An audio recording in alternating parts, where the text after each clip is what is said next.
Okay, Mr. Wim Hof, this is an honor. Thank you so much for being here. How are you? How's your day going? Yeah, good. I'm working in the garden, and I think yeah, the garden makes you really grounded. Yes. I love to be one with nature, and vice versa, and like in harmony. And as you said, like we are spiritual beings in a human experience. Our true identity, our true purpose is like naturally being in deep connection with ourselves to fulfill that purpose, and there it will create a conflictless state of being. I think all diseases, mental and physical, are a conflict with our soul, our true nature. So I've been gone through all these esoteric disciplines and traditions and religions and looking it up, and it is all so far away. So I came up with my own practice simply by experience. By a seeker becomes a finder, and there was something missing, and then when you find it, it's there. It's what it is. Doesn't need words. It's there because you psychically seek, and then you psychically stumble upon something beyond your thinking, and that is your true nature. Something is matching through the past conditioned paradigm which is making the neurological pathways different than flowing with one in oneness with our true nature. So that became the call. The call really woke me up toward this is it. Yeah. This is it. I stumbled to the reset button within myself, which showed me this is your true nature. This is your true physiology. This is the way energy suddenly begins to flow like crazy. And this is the way you feel invulnerable toward disease. This is the way you are exercising the deepest part of your brain. And with that, the flow to the deepest part of the brain suddenly is done consciously. And if you are able to consciously go into the deepest part of your brain, then where else can you not go? So the brain becomes the seat of the unlimited power of the mind, which is then able to serve your will. And what do we choose if we are in willful control over 100% of our brain, which is serving us? Then we will choose happiness over not over sadness, health over sickness, and strength over weakness. So that's why I say, yeah, what is the best mantra in the world for yourself? Get back to being happy, strong, and healthy. The rest is bullshit.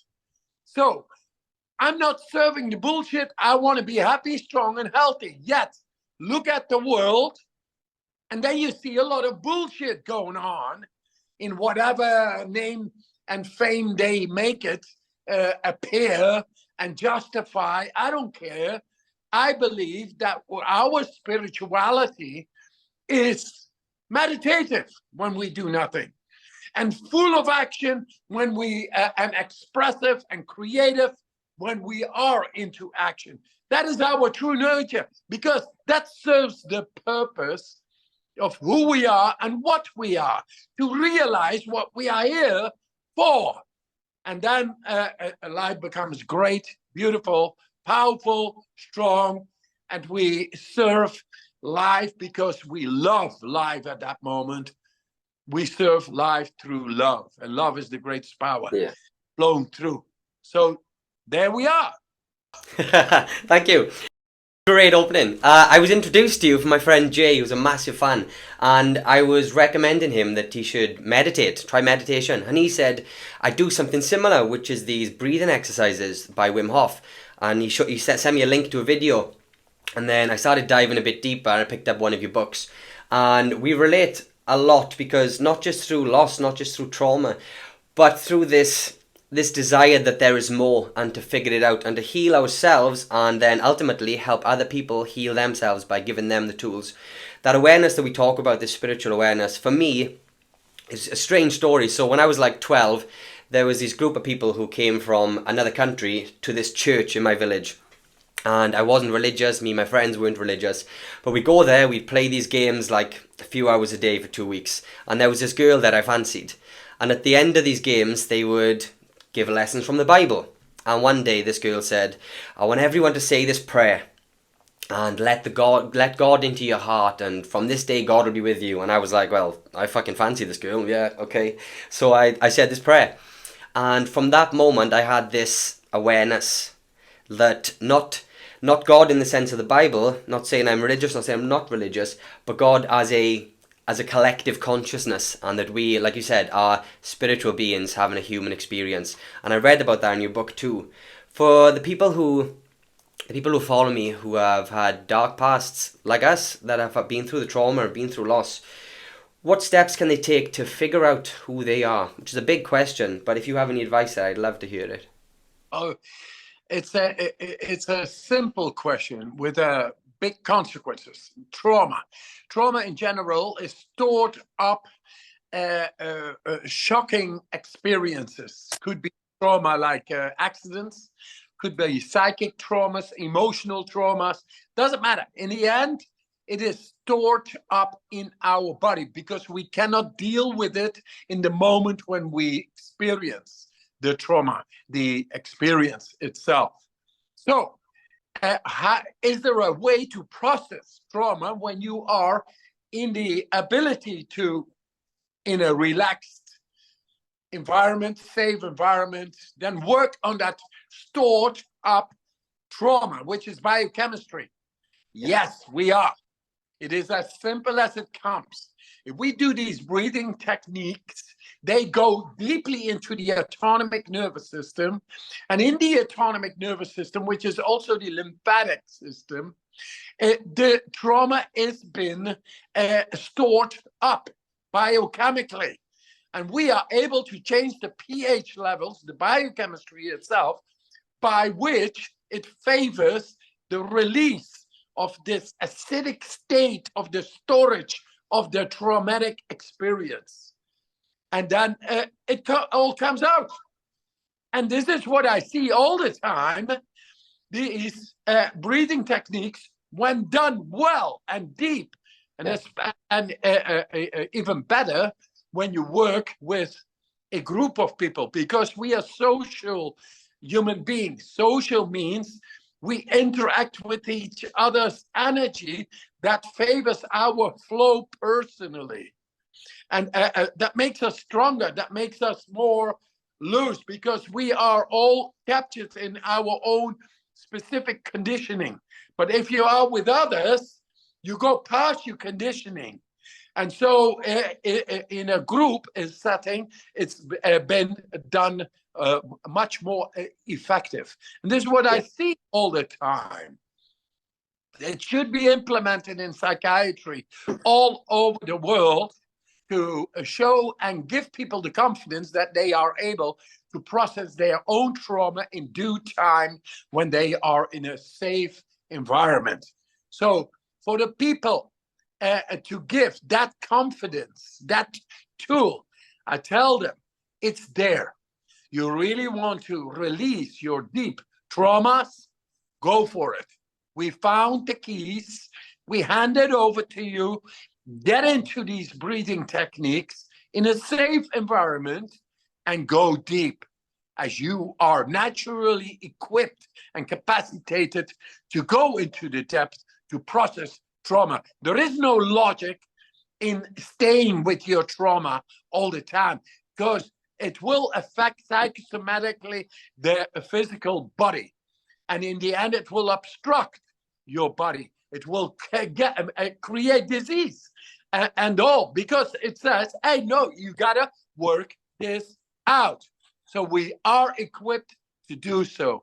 And the thing I want to say to people, it's your choice. Do you want to go and know that it is safe. Nature has given you all what you need to process that what you could not process in the moment when the trauma was inflicted.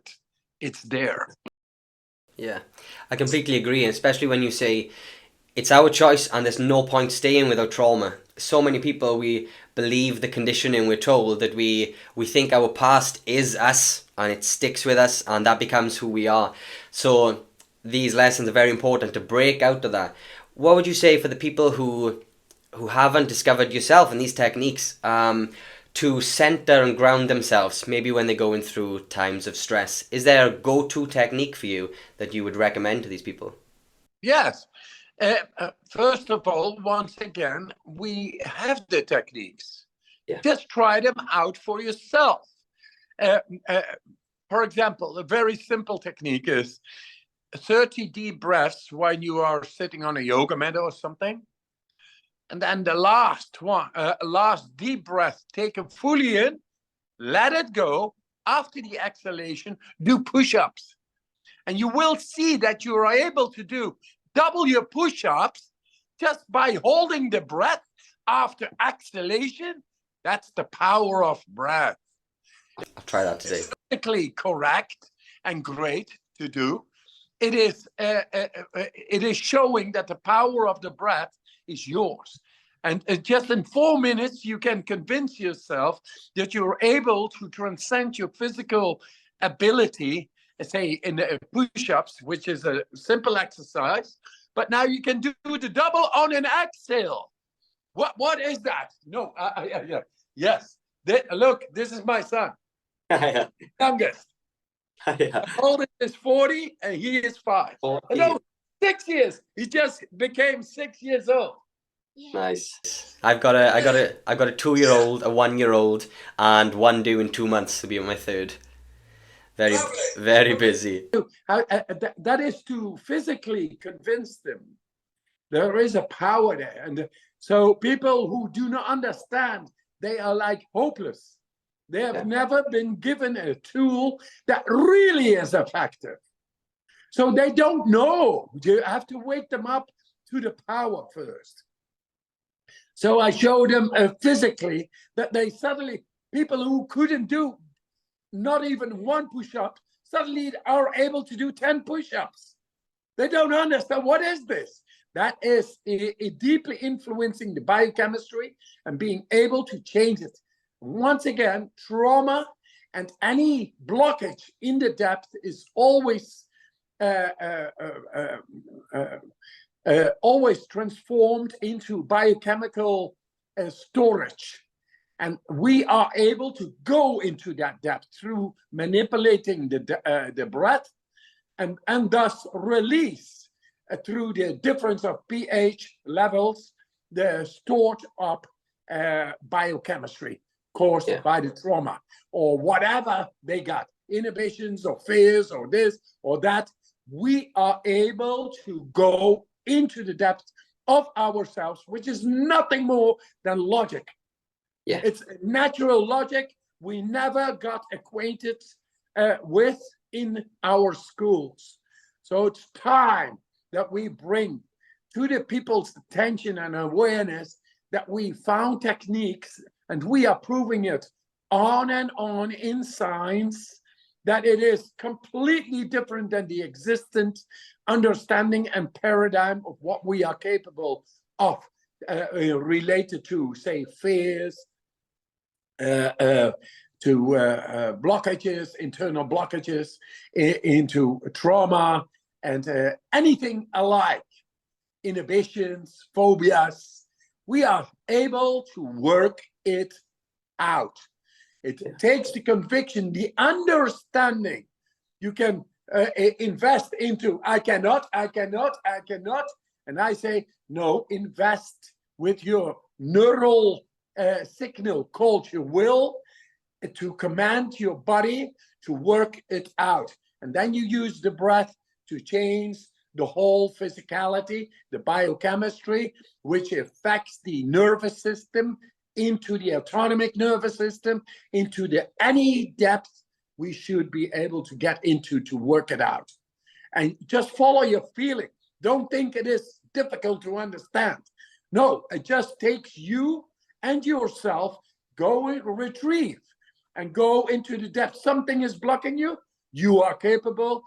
If you take it easy within yourself, lying on a sofa, in your bed, go deeply with the breath, and it will be able to stumble upon the blockage and take it away.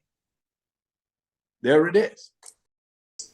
I think I love your work, and I think what a lot of this is not just like there's so many people who think the answer is out there, and the bottom line here is go within, because all these techniques are within yourself, and your work here is saying these are the tools that you have, not these new tools that you need. These are the tools that you already have.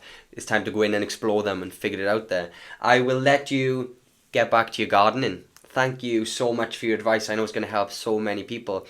After a call, I'll let everyone know where they can find you on the website and where you are online. But thank you so much for your time. Power and love coming together. We bring the peace, and we do it together. There we go.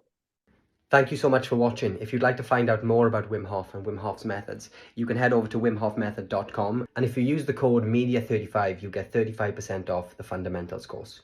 Thanks.